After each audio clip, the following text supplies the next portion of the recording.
Pemirsa, Menteri Kebudayaan Fadlizon mengungkapkan rencananya untuk membuat Omnibus Law Kebudayaan atau kumpulan aturan hukum mengenai kebudayaan. Wacana tersebut disampaikan dalam pidatonya saat serah terima jabatan Menteri di Jakarta.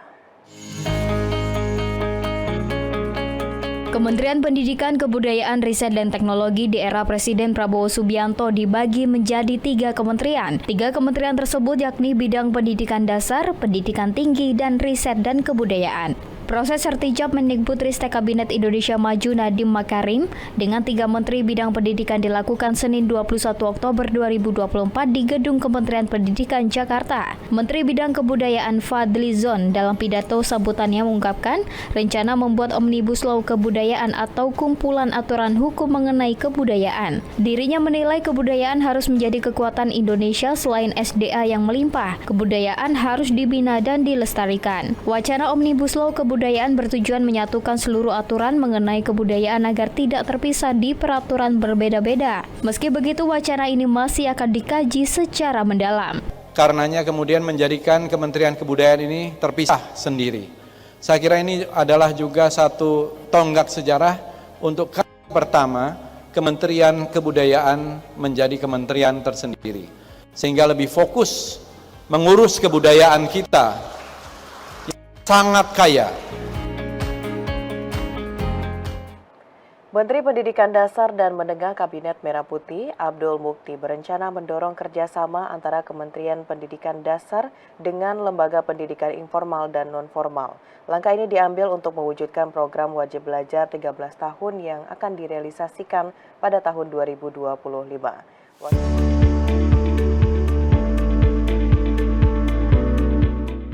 Wajib belajar 13 tahun menjadi komitmen Menteri Pendidikan Dasar dan Menengah atau Mendikdesmen, Profesor Dr. Abdul Mukti, dalam pernyataannya dengan para awak media selepas sertijab dengan Menteri Pendidikan Nadiem Makarim.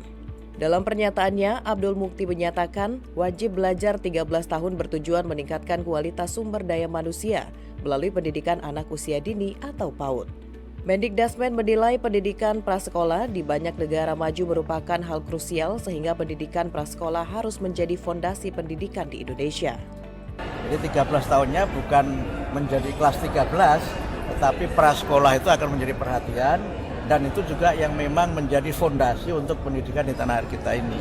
Di banyak negara maju, pendidikan prasekolah itu sangat penting, tapi harus kita pahami bahwa pendidikan prasekolah itu tidak semuanya harus diselenggarakan di sekolah formal. Kita kan punya lembaga pendidikan informal dan lembaga pendidikan non-formal, sehingga kita mendorong untuk ada kemitraan-kemitraan strategis dengan masyarakat sebagai penyelenggara pendidikan. Abdul Mukti menilai berbagai program yang diluncurkan pemerintah tidak akan berhasil bila tidak didukung masyarakat, sehingga perlu adanya partisipasi dan aspirasi masyarakat dan semangat gotong royong dalam program-program pendidikan pemerintah. Mendikdesmen ingin pendidikan menjadi gerakan yang inklusif, partisipatif, dan adaptif, sehingga setiap anak Indonesia berhak mengenyam kesempatan belajar hingga ke tingkat tertinggi dan bermutu, dan tidak ada lagi peristiwa anak Indonesia tidak bisa sekolah. Sehingga mereka yang selama ini tidak bisa melanjutkan pendidikan, bisa karena tempat tinggalnya, bisa karena keadaannya, bisa keadaan fisiknya, bisa juga karena faktor-faktor lain. Ini mudah-mudahan bisa kita layani semua karena itu adalah kewajiban konstitusional pemerintah kepada masyarakat. Karena setiap warga negara itu berhak untuk mendapatkan pendidikan yang bermutu. Wajib belajar 13 tahun merupakan peta jalan pendidikan Indonesia 2025 hingga 2045 yang pada awal Oktober 2024 diluncurkan Kementerian Perencanaan Pembangunan Nasional, Badan Perencanaan Pembangunan Nasional. Program wajib belajar 13 tahun sejalan dengan visi misi pemerintah mencapai Indonesia Emas 2045. Wakil Menteri Koordinator Politik dan Keamanan Lodewijk Fredrik Paulus akan fokus menjaga stabilitas keamanan siber hingga laut pada 100 hari pertamanya bekerja di Kabinet Merah Putih. Dua hal itu merupakan stabilitas politik dan keamanan.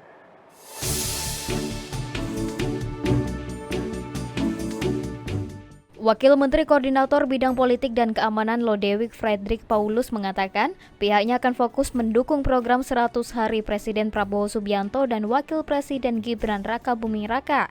Pihaknya akan fokus pada urusan stabilitas politik dan keamanan. Di bidang stabilitas politik, Lodewijk akan fokus pada keamanan cyber yang akan disinergikan dengan otoritas terkait. Sementara terkait keamanan, Kemenko Polkam akan berfokus dalam menjaga sumber daya laut tanah air serta sistem pertahanan termasuk di Ibu Kota Nusantara. Terkait keamanan laut, pihaknya akan bekerjasama dengan berbagai pihak seperti Badan Keamanan Laut dalam mengamankan potensi laut dari aksi pencurian sumber daya alam. 100 hari pertama ini kita harus menjaga stabilitas politik. Kemudian stabilitas keamanan termasuk masalah pertahanan tentunya. Nah, apa yang kami rencanakan mungkin kita tahu belakang ini terkait dengan cyber. Nah, cyber ini kita juga akan sinergikan karena banyak badan yang bermain di situ, ya. Nah, kalau mereka bersinergi tentunya makin bagus. Pemirsa, Menteri Pendidikan Tinggi, Sains dan Teknologi Satrio Sumantri Brojonegoro memastikan akan tetap melanjutkan program Kampus Merdeka dengan perbaikan berjalan.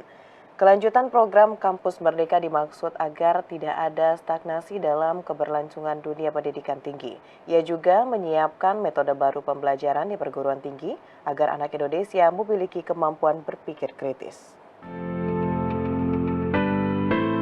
Presiden Prabowo Subianto baru saja melantik 48 menteri dan 56 wakil menteri Kabinet Merah Putih pada Senin 21 Oktober 2024.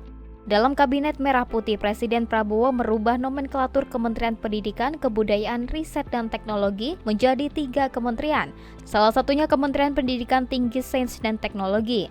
Kementerian Dikti Saintek dinakodai oleh Menteri Satrio Sumantri Brojonegoro dan 2 wakil menterinya Fauzan dan Stella Christy.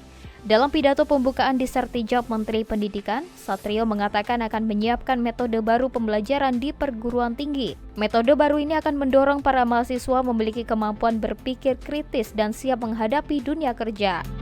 Di kesempatan yang sama, Satrio Brojonegoro juga memastikan akan melanjutkan program kerja yang telah dikerjakan Menteri Nadiem Makarim. Keberlanjutan dilakukan agar tidak ada stagnasi dalam berlangsungnya dunia pendidikan tinggi. Meski begitu, akan ada perbaikan yang perlu dilakukan dari program-program yang telah berjalan agar program kerja semakin baik dan memberikan manfaat. Pendidikan tidak boleh terganggu oleh adanya perubahan yang menyebabkan adanya stagnasi atau kebingungan di antara pelaku pendidikan, baik itu anak-anak maupun pendidiknya. Kita akan terus jalankan, sambil jalan, tolong teman-teman sekalian, perbaiki mana-mana yang harus perbaiki. Perbaikan sambil jalan terus, karena pendidikan itu proses yang berjalan. Tidak bisa kita mengadakan perubahan tiba-tiba dengan konsep baru, itu akan menimbulkan suatu setback yang tidak bisa kita tangani. Kita menerapkan pola pemberdayaan, we empowering our institutions, ya, kita beri mereka keleluasaan berkembang, dan kita tahu juga setiap perguruan tinggi mempunyai keunikannya masing-masing. Itu kunci dari keberhasilan perguruan tinggi itu. Nah, bagaimana bisa tumbuh dengan keunikannya? Ya tadi itu. Masing-masing punya suatu innovative thinking untuk bisa mengembangkan pendidikannya.